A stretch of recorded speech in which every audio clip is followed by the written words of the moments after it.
If you've never seen vitamin B4 on a nutrition label or on the label of a supplement, it's not because it doesn't exist. It's because you can't fake it. And your heart feels the difference when it's missing.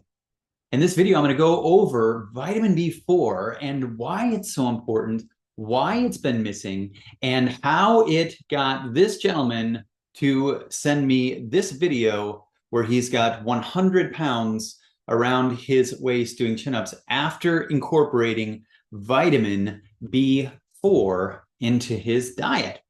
So first of all, well, wait a minute. How can there be a vitamin that we've never heard of before? And why is it not on the labels? Well, that's a very good question.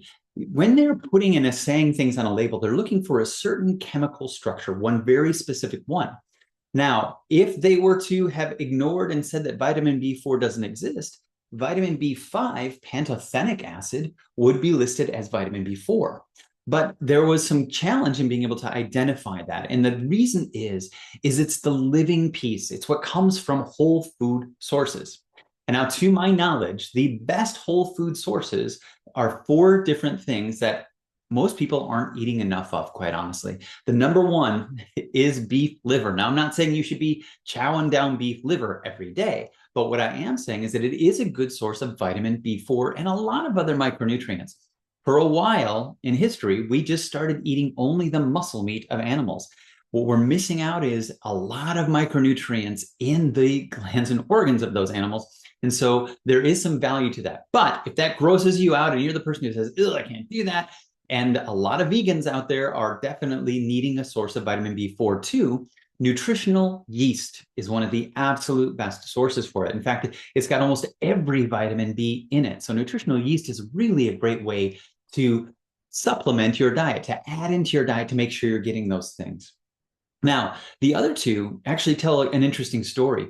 One of them is wheat germ. Now you think, well, why aren't we getting wheat germ? Well, when we used to bake bread, we would bake it, and then within a few days, we would eat that bread because the living piece in there would start to die, would start to oxygenate. That's the wheat germ. The oil in there will oxygenate and go bad if it's left for too long. So in order for them to be able to produce something that could sit on a truck, get to the store, sit on the shelves for a while, they had to remove that piece.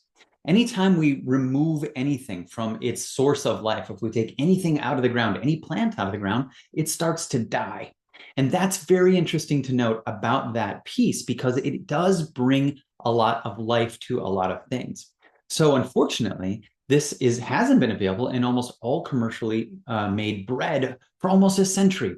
Now, this is just correlation, so this isn't causation. I don't want to get too deep into this, but it has been observed that up until that point in history, when we removed it from bread, infectious disease was the number one thing that was killing people in America, and heart disease overtook it around there. So there's an interesting way to look at whether or not that has caused a lot of stress on our hearts not to have that nutrient. Now, if we look at the last piece of or food source that I know of that provides it, we're going to talk about rice bran. And that's a similar story. That bran has that living piece.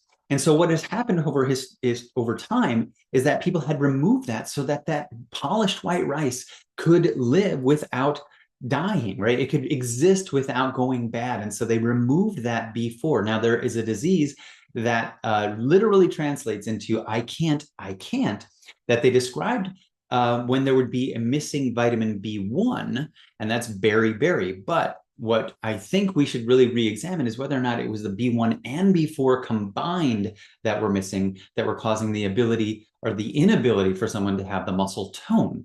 Because that's what's really important about this vitamin B4. It really brings a lot of tone to the muscle. It helps with that conversion of glucose into electric energy. And our heart is an electric organ. It sends actual electric pulses to make sure that we have tone in the muscle.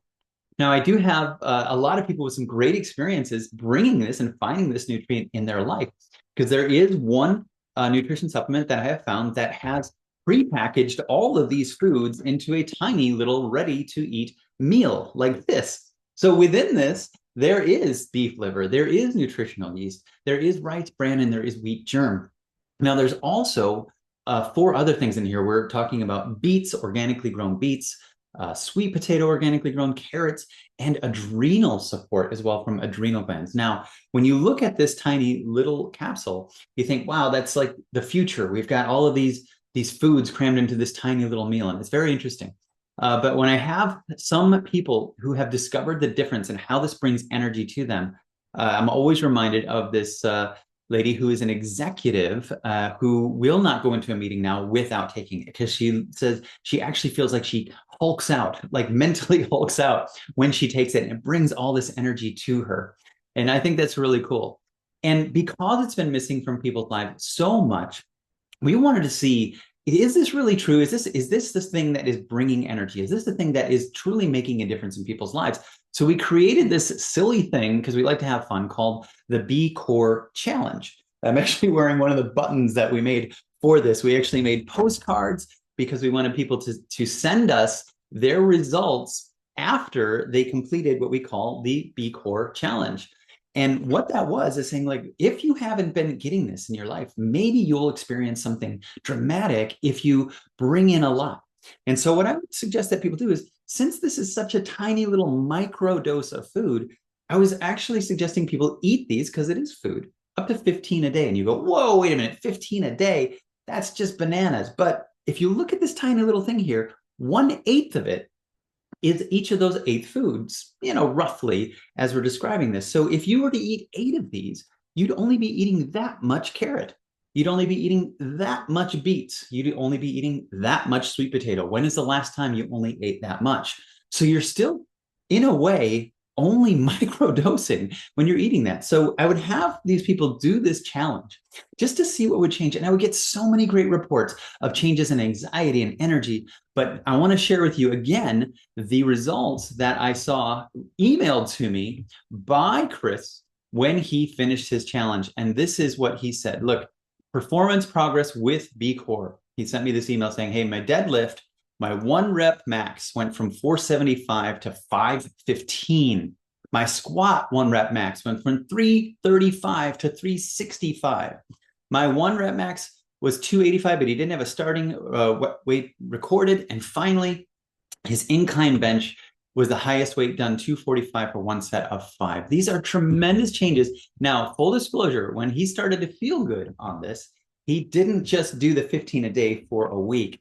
He did 20 a day for a month, because he was really feeling like it was making such a difference, and he was just missing these specific nutrients for so long.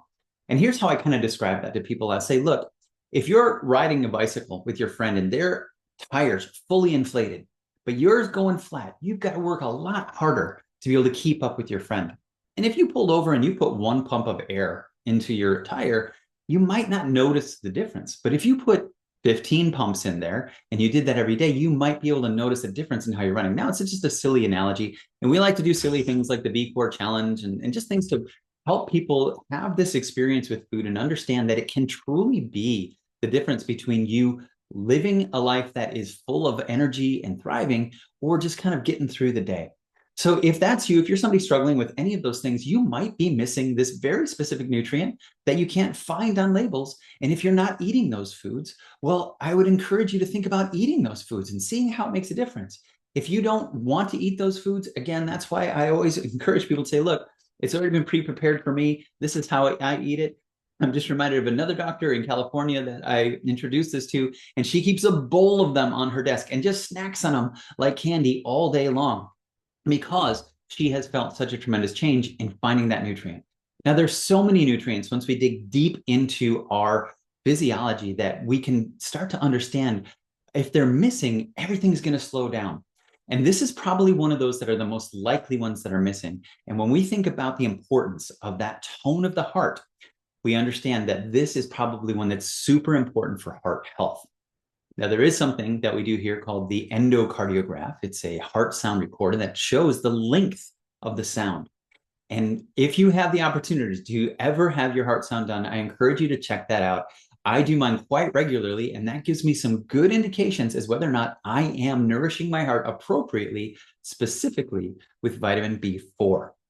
Okay, I think that's all the crazy stories I have to tell about that. I hope you guys enjoyed this video. Thank you for watching. I really appreciate it. If this is something that is interesting to you, and we'll see you in the next video.